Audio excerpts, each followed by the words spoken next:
The word good is a strange word. I can call a chair good. I'm sitting on a good chair right now. I can say that the studio where we're filming is a good studio. I can look outside and see good trees, and when I go home later, I can see my dog and call him good as well. What do we mean when we call something good? If we think about it, what we really mean is that something is being what it is supposed to be. A chair is good if it is being a chair. A tree is good if it's being a tree, growing and bearing fruit in season. And a good dog is being what a dog is supposed to be. So what is a good human then? What is a human supposed to be? Everybody asks this question, and there are a lot of different answers out there. People search for a good life in all sorts of ways, dedicating themselves to a career, finding love, starting a family, gaining wealth, or fighting for a cause. Some of these pursuits are more noble than others, but they all reveal something about human nature. We are restless and searching for the good life. We're haunted by the idea that we might miss out or waste our potential, and we're right to be. God created us for so much more than the life we've been told to accept for ourselves. Think back to Plato's cave story from last week.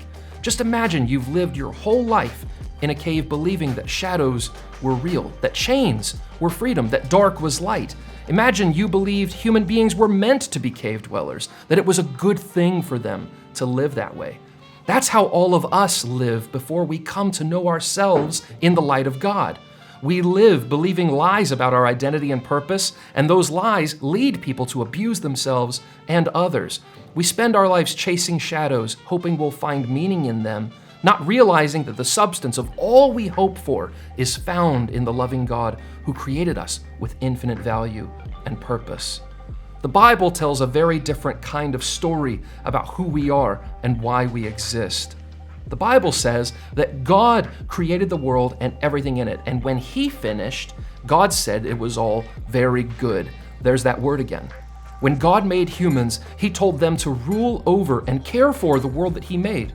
But right before God tells humans to do this, the Bible tells us that God made humans in His image. That means that humanity collectively and individually reflects God's character. According to the Christian faith, every individual, regardless of gender, ethnicity, ability, or social class, has infinite value in God's eyes because they bear His image. He created each of us intentionally and for a purpose.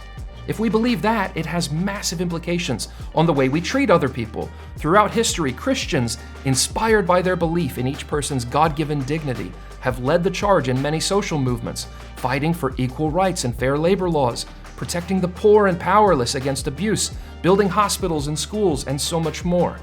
The concept of human rights as we know it was birthed out of Christian theology's unwavering belief that every person is valuable because they reflect the image of the God who made all things. The world has lots of answers about what it means to live a good life.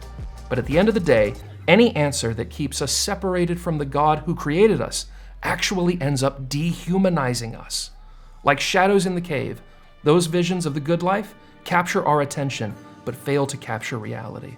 They are a lie.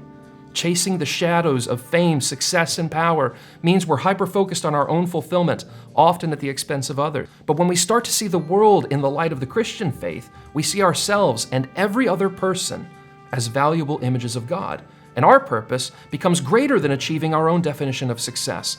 Our life purpose becomes living out our true identity as God's image in the world and helping others do the same.